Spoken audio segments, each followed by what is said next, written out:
Good morning and welcome to our second Sunday service. Today we will explore impermanence and what that means on a very personal level, how we relate to impermanence, and how it can even be a good thing. So now take a deep breath, and I'm not kidding about that.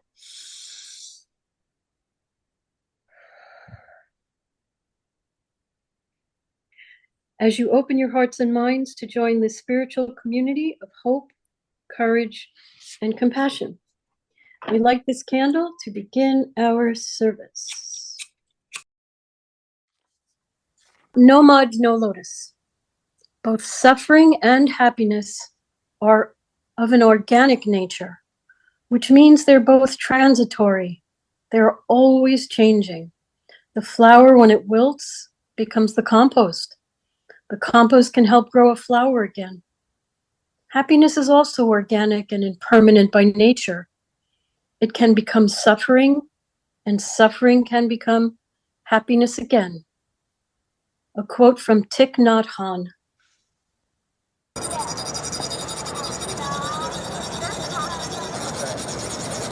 I almost felt like I was listening to crickets, kind of meditative and prayerful.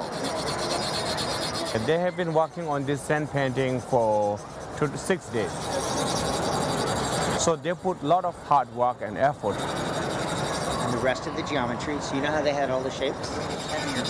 All the color pattern and design, they have to memorize. We are doing everything according to the scriptures. When I walk into work, I saw them setting up. I took a few pictures each day. I saw the center be created. But at the end, it will be destroyed and dismantled.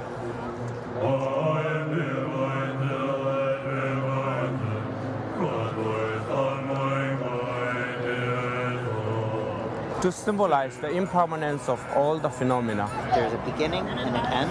That nothing lasts forever. And there's no attachment to the actual thing.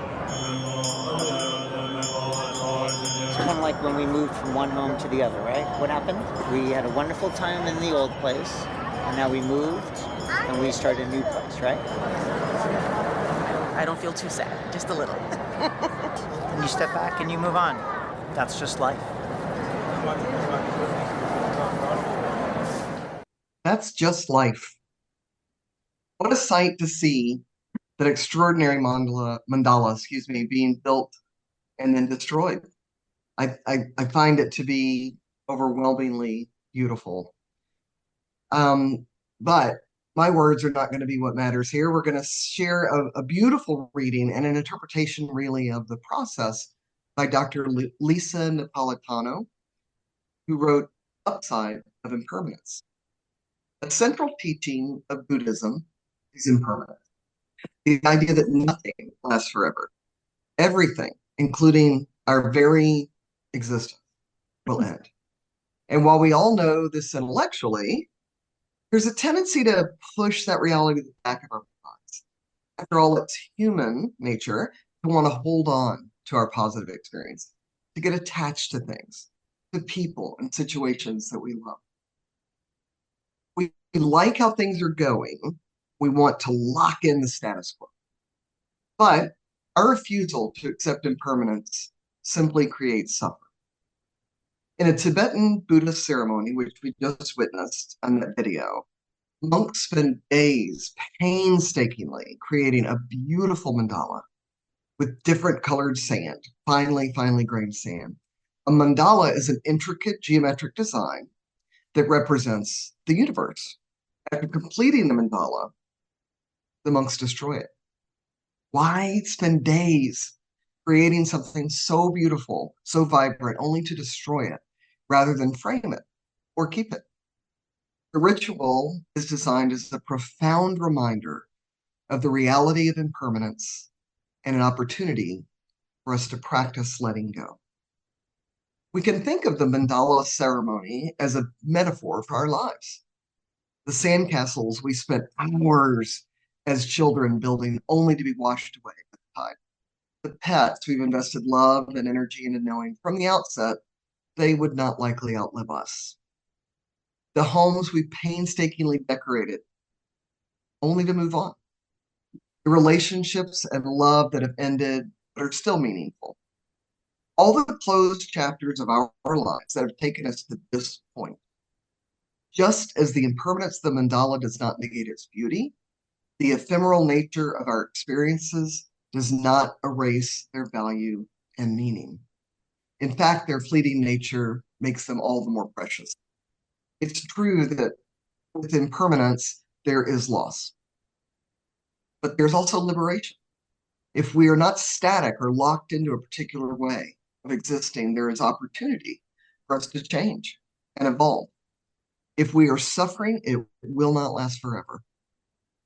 Just as positive experiences and emotions end, so do the negative ones. Life circumstances are fluid. Endings contain beginnings, even if I can't see what comes next. So the next time you find yourself mourning the loss of something, savor its meaning and remember it was never really yours to keep. On to the next mandala. That was a reading and an interpretation of Impermanence by Dr. Lisa Napolitano. Now let's hear Richard Love's take on impermanence. Good morning, everybody. According to my current encyclopedia, that is Wikipedia, impermanence refers to the philosophical problem of change and is a concept that's addressed in a variety of religions. It is notable, as we've just seen, for its role in the Buddhist three marks of existence. It is also an element of Hinduism.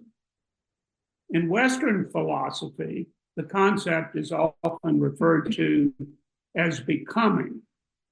Buddha doctrine asserts that all of conditioned existence, without exception, is transient, evanescent, inconstant.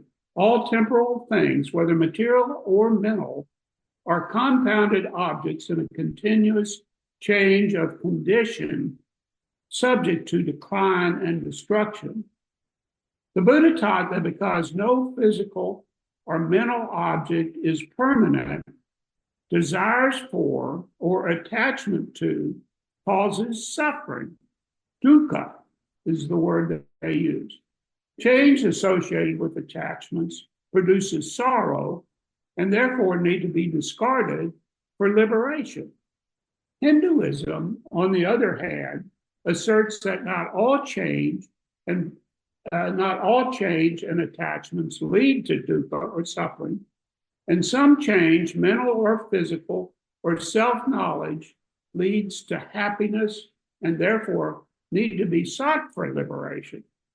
Western philosophers tend, in my opinion, to be all over the map, at least from my limited reading, but they generally agree that nothing physical in life, including our existence, is permanent and that change is always occurring.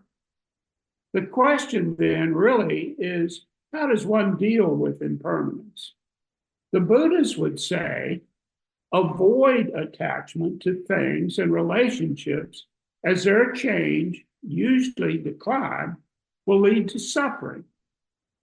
The Hindus would say, embrace some attachments as their change will lead to. The distinction between the Buddha and Hindu philosophy is important. I have some personal reflections on relationships, attachment to material things, and embracing change. First, with regard to relationships, the poet Alfred Lloyd Tennyson said it best after his best friend died. Now I like the word tis, because it was better than it's. 'Tis better to have loved and lost than never to have loved at all.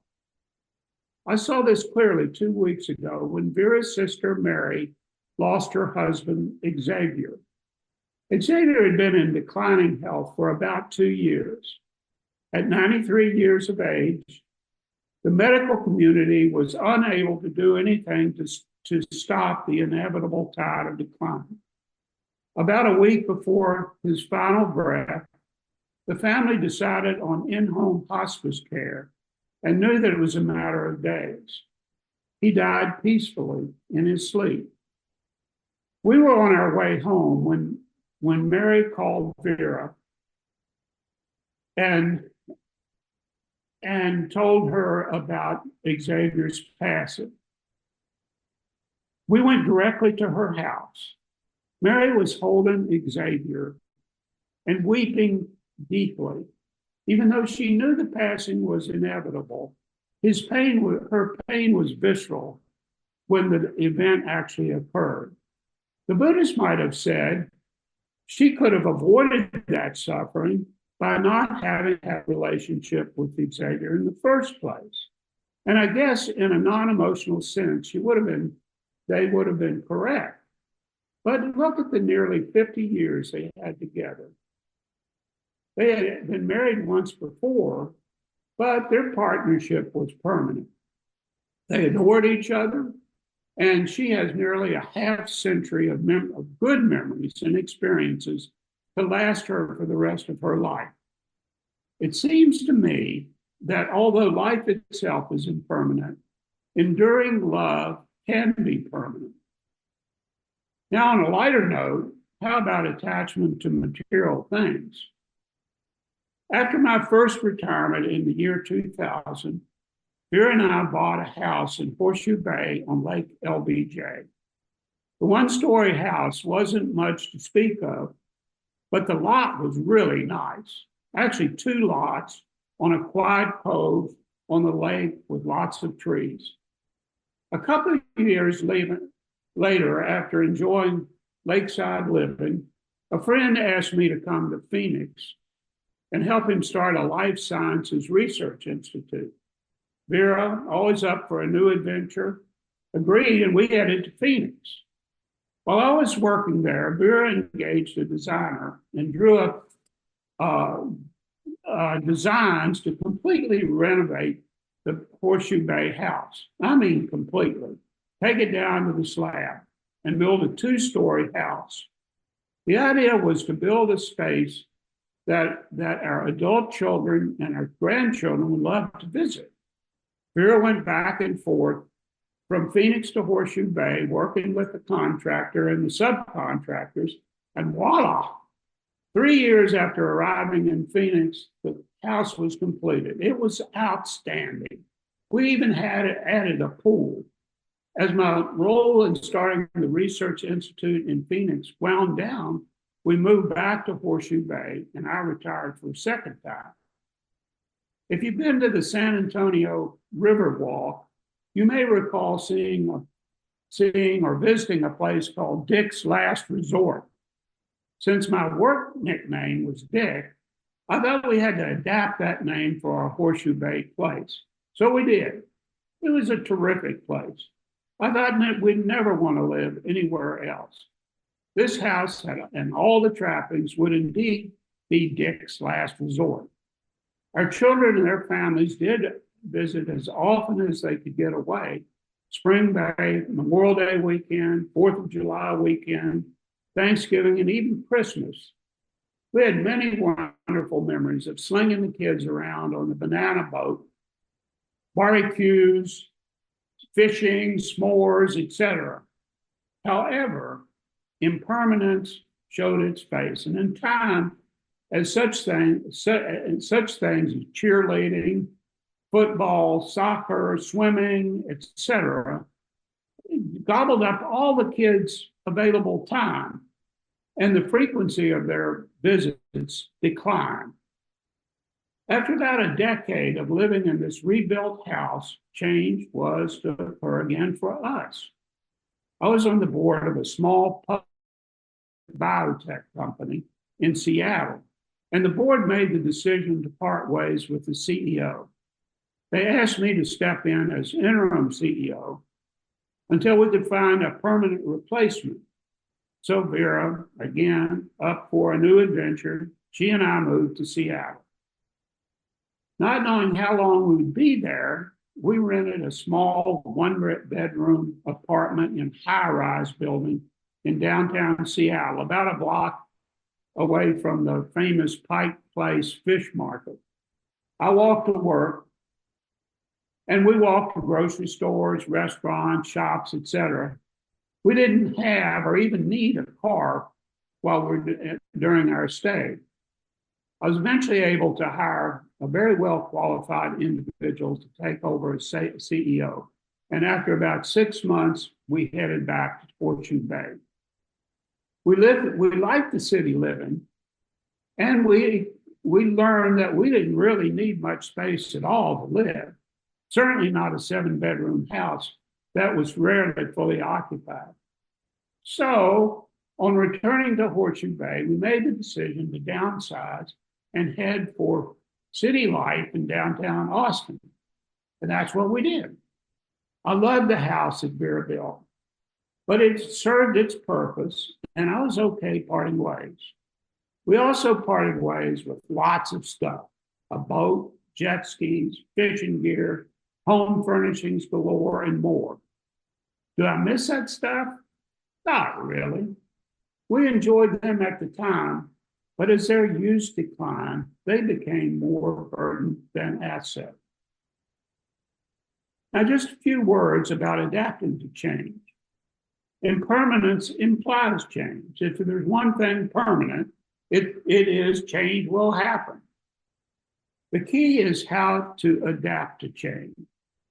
So far in my life, I've faced numerous changes. Some have been forced on me, such as my company being sold and I had to find another job. Some have been voluntary, such as when Vera and I became lifelong partners. I guess I've been more willing to embrace change, to see what's on the other side and hopefully grow from the experience. One of my mom's favorite saying was, "Take it as it comes." And that's what we have done. You know, some in our family have not had to deal with major changes. For example, our youngest son is a professional engineer who provides expert analysis and testimony in car wrecks and truck wrecks. He has been doing the same work for about 30 years, and he's really good at it. He and his wife have lived in the same house for at least 25 of those 30 years and brought their 3 children up there. He's not had to face nearly the magnitude of changes that I had. Perhaps I had more opportunities for personal growth than he has through those changes, but he has benefited from more stability and less uncertainty.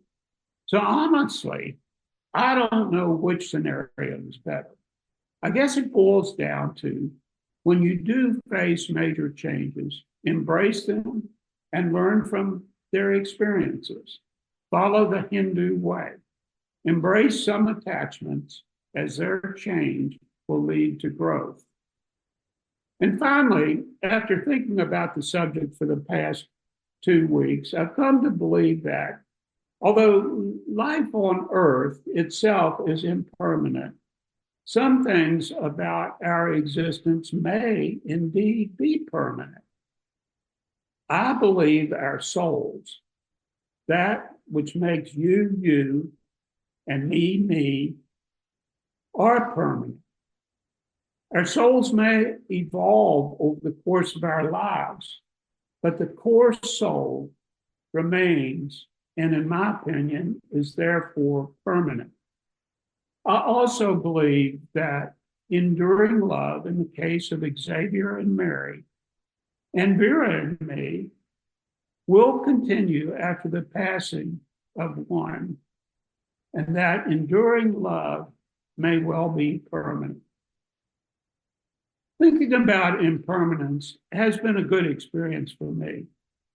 It might be a good experience for you. What in life do you think is permanent, if anything? What relationships or attachments to physical things have led to growth for you? Thank you for listening.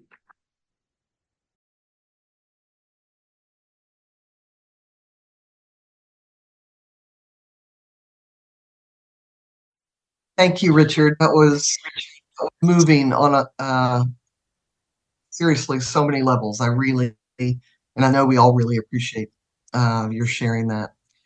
The quote on the right is from an artist that I have fallen in love with, Brian Andreas, and he goes under a company name of Story People, and it says, "If you hold on to the handle," she said, "it's easier to maintain the illusion of control, but it's more fun if you just let them." So that's where we're going to start today. It's more fun if you let go, because it's exhausting to try to hold on to that illusion, isn't it? Whatever belief you have about being part of something larger than ourselves, if it's God, if it's many gods, if it's nature, if it's the Big Bang Theory, or just that we're all living our days on a giant rock in the universe, spinning on its own axis at a 23.5-degree angle. One thing is for sure. When we make plans, somebody is laughing.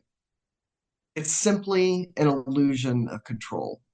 So this is not about letting go of plans and goals and objectives and reaching these things that we build, as humans.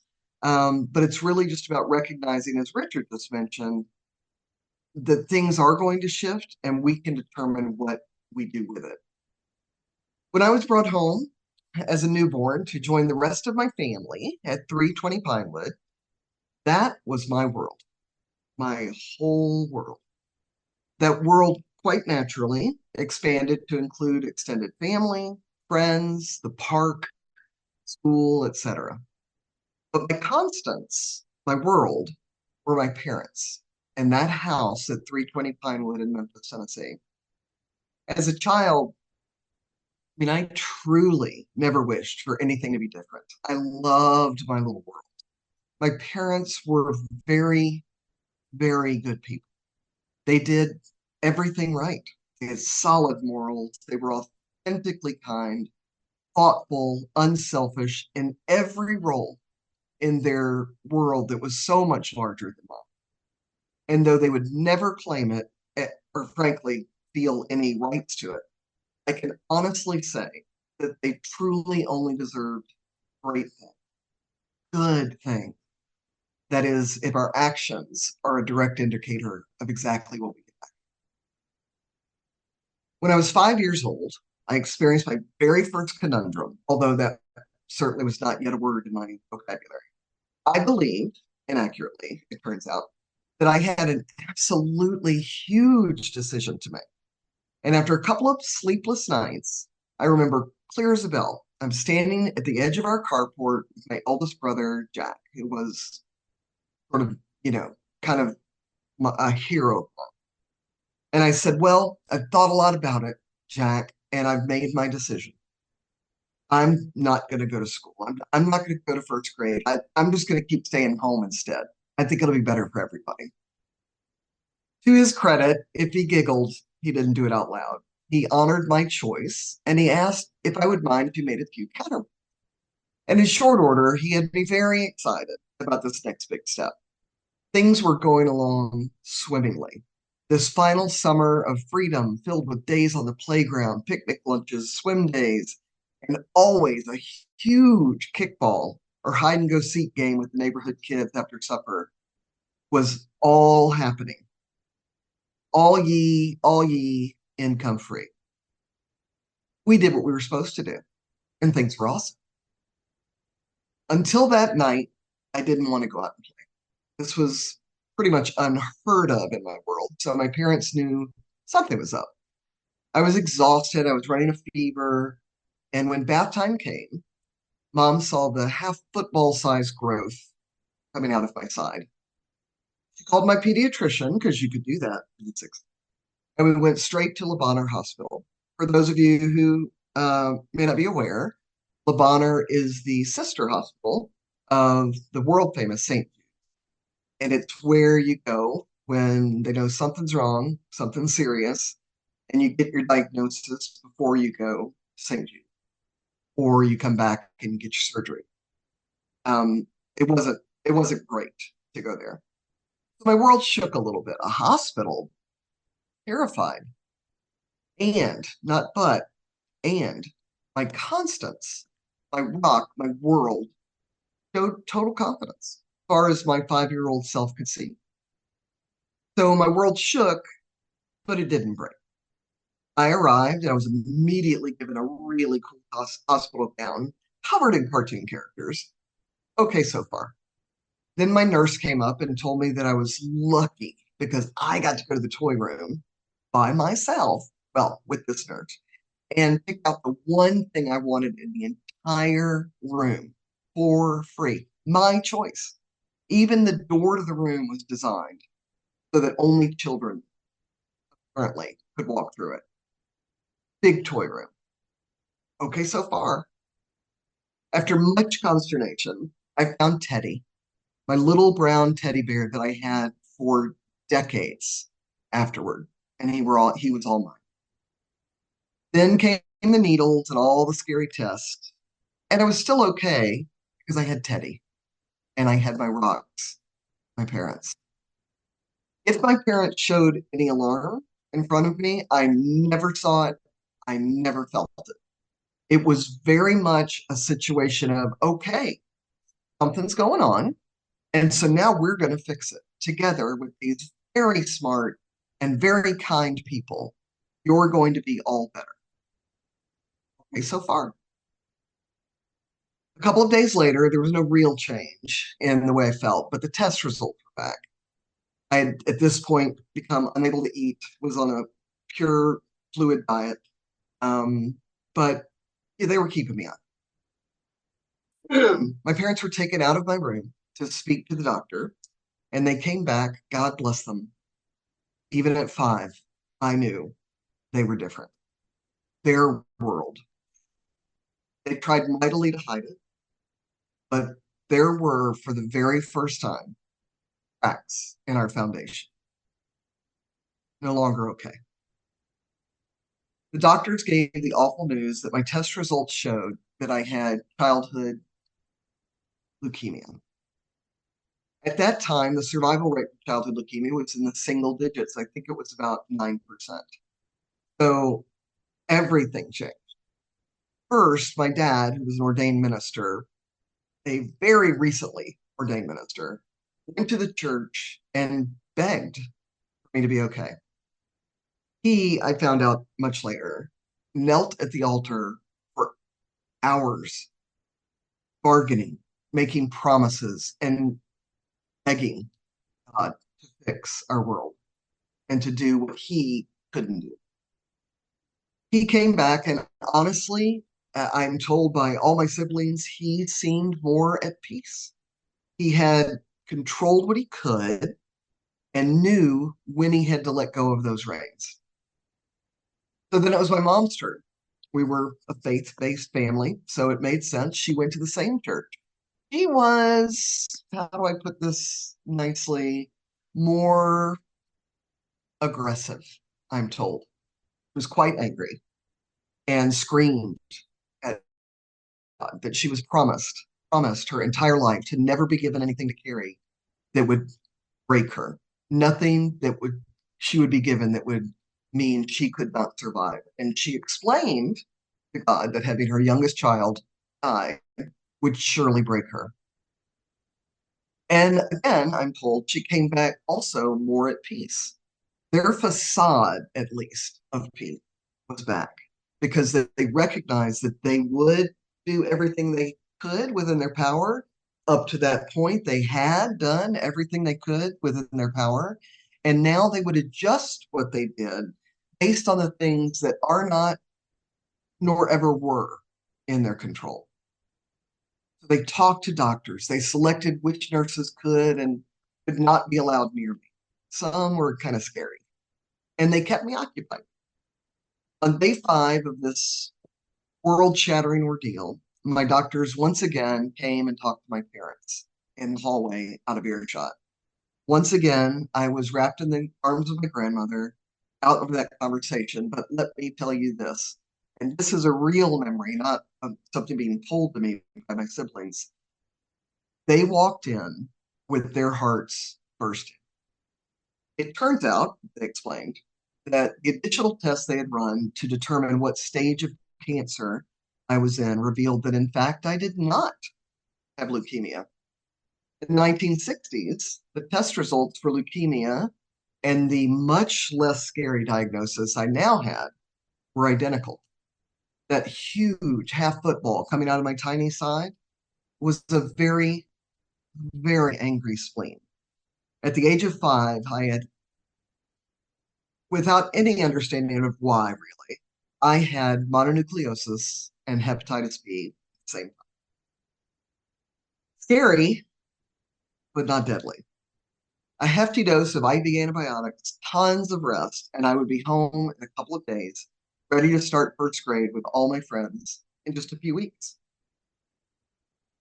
World shook, then it rattled, but it came back together. Even at the age of 5, I knew something really, really big had happened to our family. My parents set the standard from the outset that it made no sense to be angry about the ordeal, to be frustrated that the tests were incomplete, to mourn the loss of the solidity and unbreakable foundation that they believed they once had. Instead,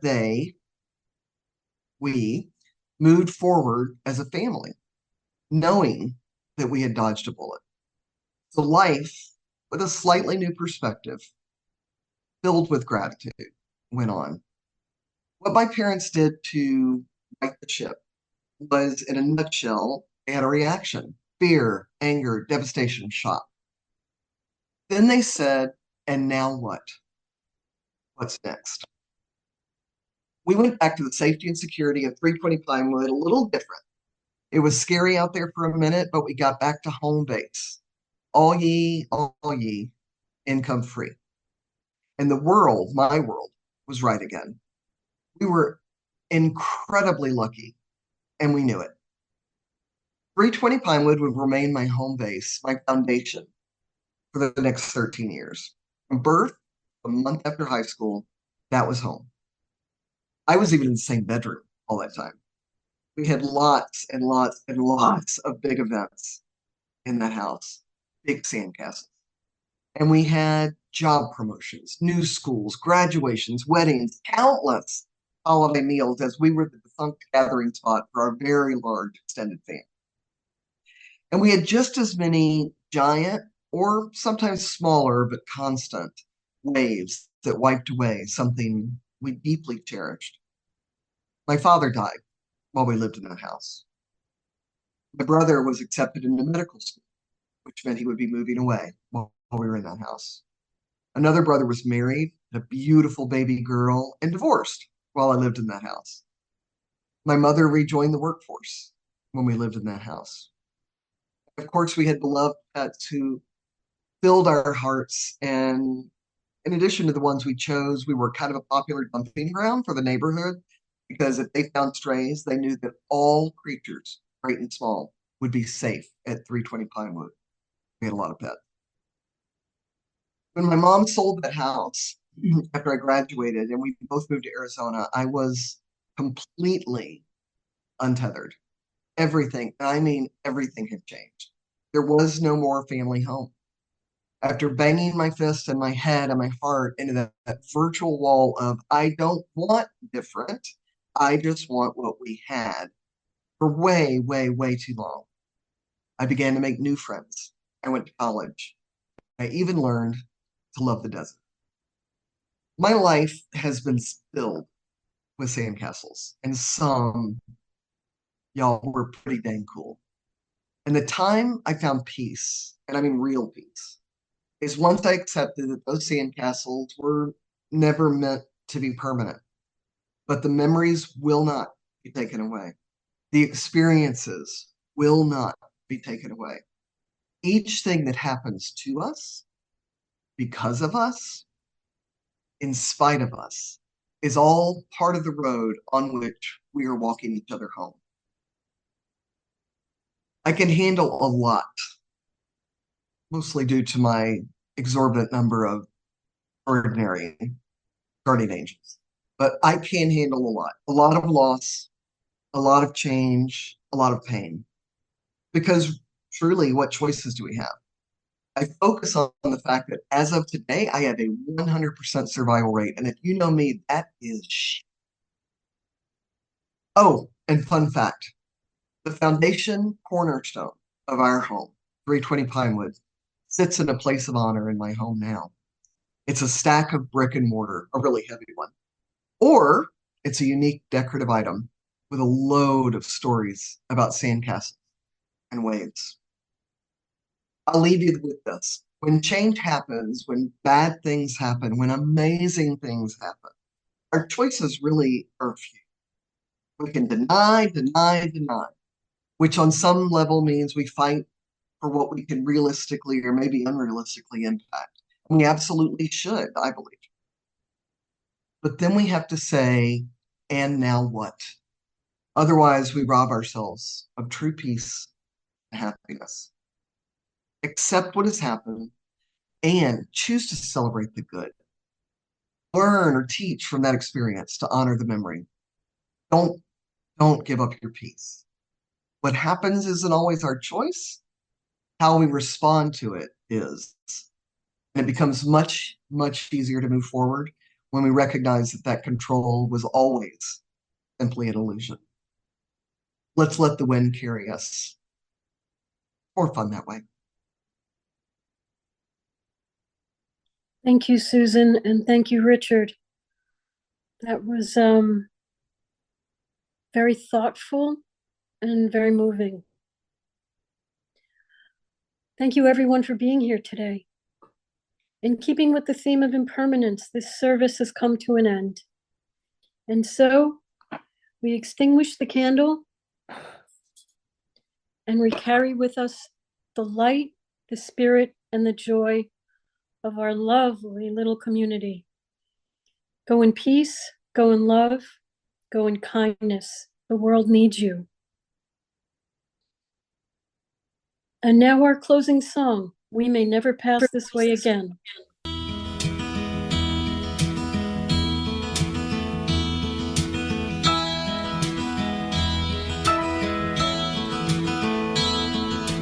Life, so they say, is but a game and they let it slip away. Love, like the autumn sun, should be dying, but it's only just begun. Like the twilight in the road up ahead, they don't see just where we're going. All the secrets in the universe whisper in our ears. All the years come and go, take us up, always up. We may never pass this way again. We may never pass this way again. We may never pass this way again.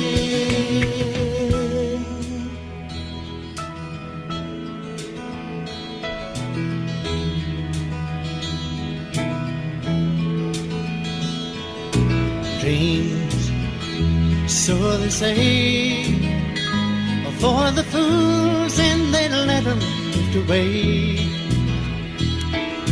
Peace, like the silent dove, should be flying, but it's only just begun. Like Columbus in the olden days, we must gather all our courage, sail our ships out on the open sea, cast away our fears, and all the years will come and go, take us up, always up. We may never pass this way again. We may never pass this way again. We may never pass this way again. So I wanna laugh while the laughing is easy. I wanna cry if it makes it worthwhile.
Thank you, Dolphin, for playing that lovely song.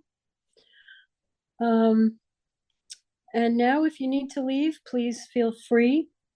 But if you stay, we can enjoy Joys and Concerns, which is normally with Joan, who is under the weather, to say the very least, so is not here today. And I'm going to be Joan today.